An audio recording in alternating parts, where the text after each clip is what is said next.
මේක තමයි කුරුවිට තියෙන ලස්සනම දියැල්ල. අද මම ඔයාලව එක්කන් යන්නේ කුරුවිට තියෙන ලස්සනම දියැලක් වෙන බෝපත් ඇල්ල බලන්න. එහෙනම් යමු මාත් එක්ක. මේ තමයි කුරුවිට පොලිසිය ගාවෙන් තියෙන පාර. මේ පාරේ තමයි කිලෝමීටර 3ක වගේ දුරක් යන්න තියෙන්නේ. එහෙනම් අපි යමු ඉස්සරහට.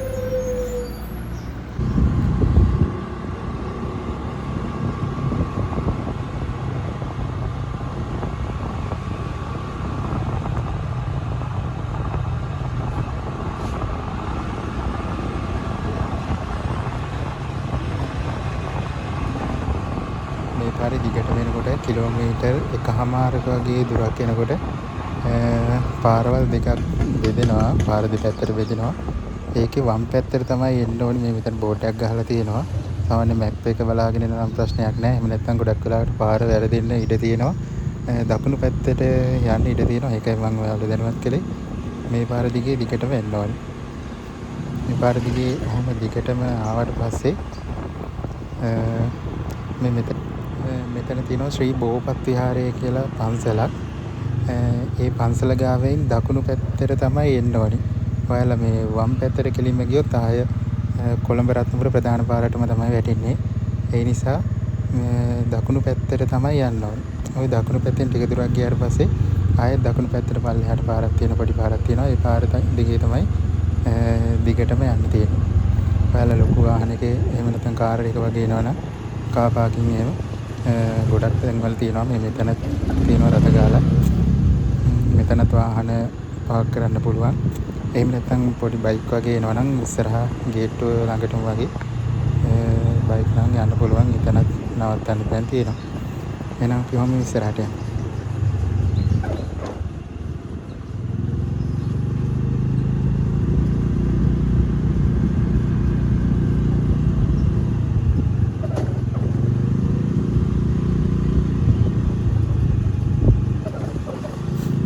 තව නම් බොහොතලට කෙටි දුරක් තියෙන්නේ. ඉතින් මම දැන් ගේට්ටුව ළඟට ආවා. ගේට්ටුව ළඟට එනකොට ටිකක් ලොකු වැස්සක් වැස්ස පායන තැනට වෙලා මෙතනට හිටියා. මෙතනම තමයි තියෙන්නේ පැත්තෙන් බෝපත්යක් කියලා. එතනම තමයි තියෙන්නේ ටිකට් කවුන්ටර් එක. මම වැස්ස පෑවුවට පස්සේ ටිකට් අරගෙන ගේට්ටුවෙන් ඇතුළට ආවා. දේශීය කෙනෙක්ට නම් රුපියල් 50යි ටිකට් එකක් වෙන්නේ. පොඩි පින්න ගතියකුත් තියෙනවා. මෙතෙන් තමයි ටිකට් එක රුපියල් 50ක් වගේ තමයි මුදලක් වෙන්නේ. මම ඉතින් ඉස්සරහට ආවා. මේ හරිය කෑම එහෙම ගන්නවා නම් මෙතන තියෙනවා හදලා වෙනම.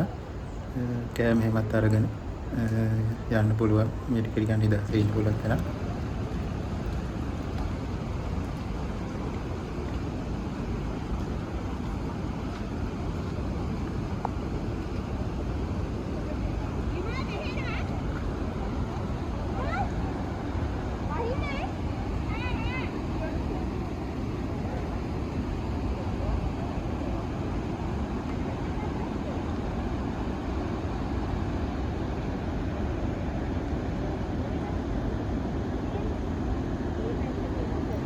ඈතින් වීව් එක මේ විදිහට තමයි පේන්නේ.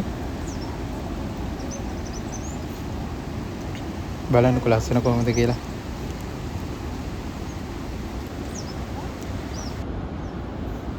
ඈතින් බෝපැත්තැල්ල මේ වගේ තමයි ලස්සනට පේන්නේ.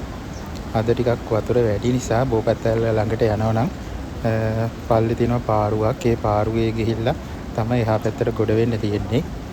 අපි එනම් ඉස්සරහට යමු. ඉස්සරහට ගිහින් බලමු බෝපත්ඇල්ලේ ලස්සන කොහොමද කියලා.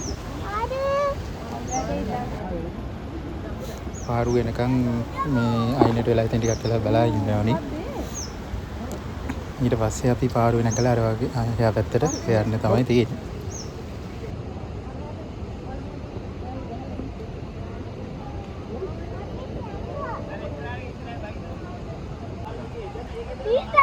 මේ පාරුවට සාමාන්‍යයෙන් 10 දෙනෙක් වගේ අර අංකල් එකපාර අරන් යනවා. පාරුවේ යනකොට පොඩ්ඩක් පැද්දෙන ගතියක් තියෙනවා. ඔයාලා ඉතින් පරිස්සමෙන් පාරුවෙන් එකොඩ වෙලා එහා පැත්තට යන්න. සාමාන්‍යයෙන් වතුර අඩු කාලෙක වගේ නම් මේ ටිකේ බැහැලා තමයි එහා පැත්තට යන්නේ. අද ටිකක් වතුර වැඩි නිසා තමයි මේ පාරුවේ එහා පැත්තට යන්නේ. අපි එනම් ඉස්සරහට ගිහින් බලමු කොහොමද ලස්සන කියලා.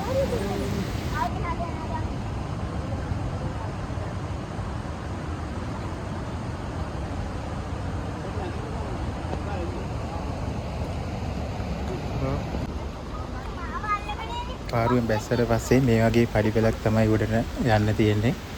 වැස්ස නිසා මේ ටික නම් විස්සනවා. ගොඩක්ම පරිස්සමෙන් තමයි මෙතනින් උඩට නගින්න තියෙන්නේ.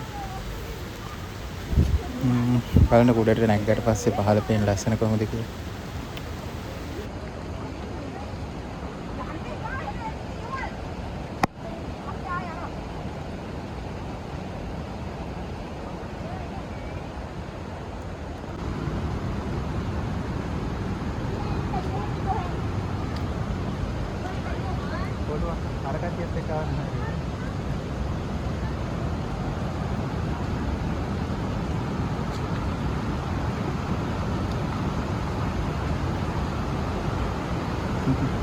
වැස්ස හින්දා පාර නම් දිස්සනවා බලාගෙන ඉන්න ඔයාලේනවනම්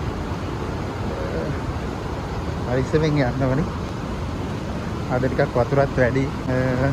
බලමුකෝ ඇල් ළඟට ගිහින් මම ඔයාලට වීඩියෝ එකක් ගේන්නම්. ගොඩක් ලස්සනයි අද වතුරත් තියෙන හින්දා.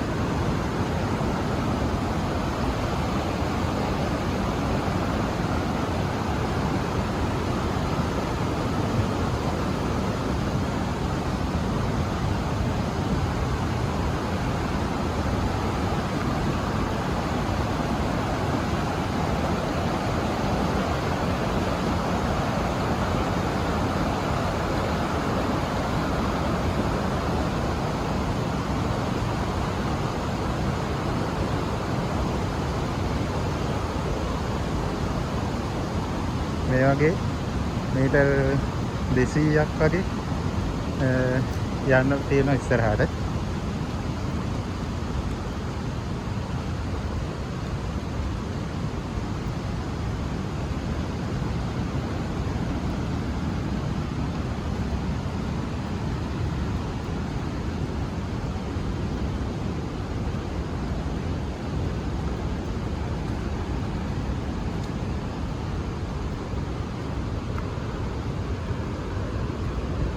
මේ ගල් ඉස්සන පරිස්සමෙන් ඉන්න ඔයාලා එනවනම්.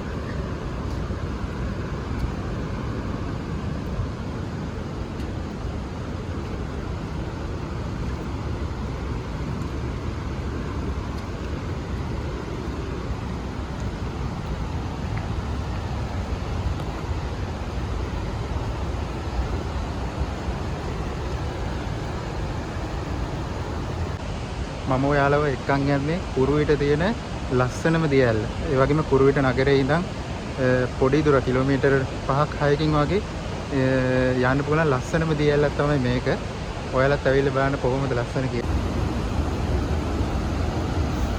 මේ බලන්න මේ තමයි ඒ කුරුවිට තියෙන කුරුවිටම හැඩ කරන ලස්සන බෝපත් ඇවි. බලන්න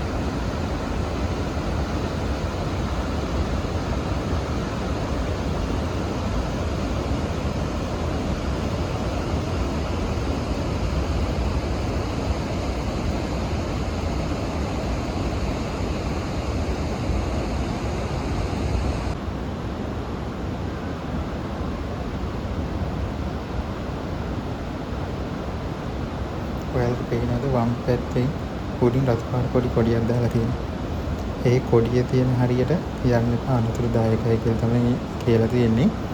ඒ වගේම මේ ඔය හරිය ගොඩක් ගැඹුරුයි. ඒ නිසා නාන්න පහළ තියෙනවා ලස්සන තැන් පවුලේ අයත් එක්ක ඇවිල්ලා නාන්න විනෝද වෙන්න පුළුවන්. ඇල්ල ළඟටම යන්න නැතුව අවදානම් අඩු තැන් වලින් පරිස්සමෙන් නාගන්න පුළුවන්. ඔයාලත් එනවනම් අනිවාර්යෙන් මේ සුන්දරත්වයේ විඳින්න කියලා ආරාධනා කරනවා. බලන්නකො වටපිටාවත් පුදුම ලස්සනක් තියෙන්නේ.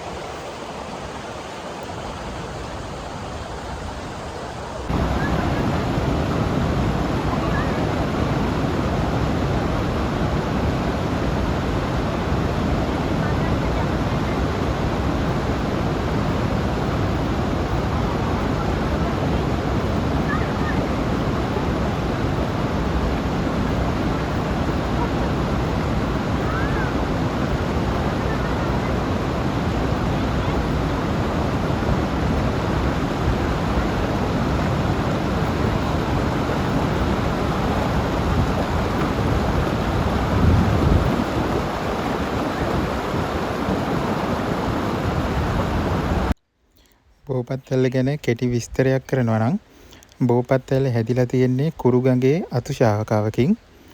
එතකොට මේ බෝපත්තැල්ලේ උස මීටර් 30ක් වගේ තියෙනවා. බෝපත්තැල්ල කියන නම වැටිලා තියෙන්නේ මේ ඇල්ල කඩා හැලින්නේ බෝකොළයක හැඩේ නිසා තමයි බෝපත්තැල්ල කියලා නම හැදිලා තියෙන්නේ.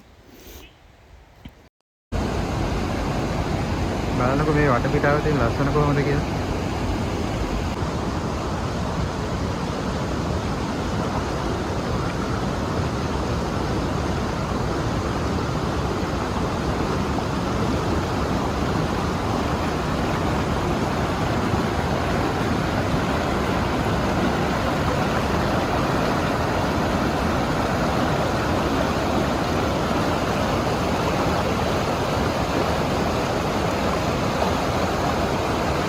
මේ සුන්දරත්වයේ විඳගනිමින් මම අපහු පාරුව තියෙන පැත්තට ගමන් ආරම්භ කළා.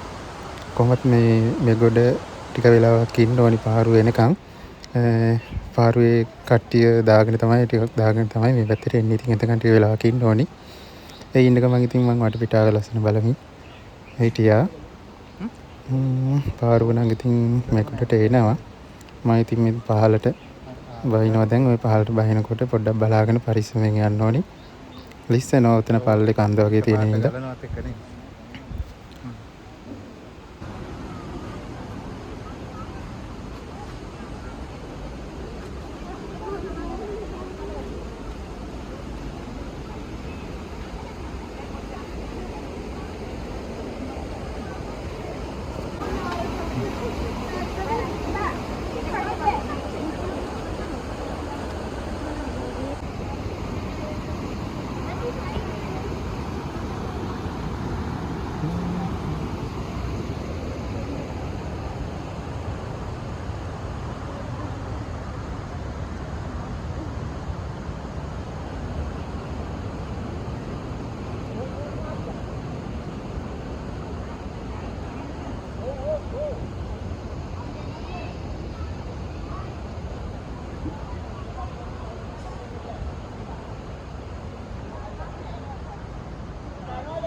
ඉතින් මෙන්න මේ විදිහට තමයි අද දවසේ මගේ මේ ලස්සන චාරිකාව අවසන්නේ.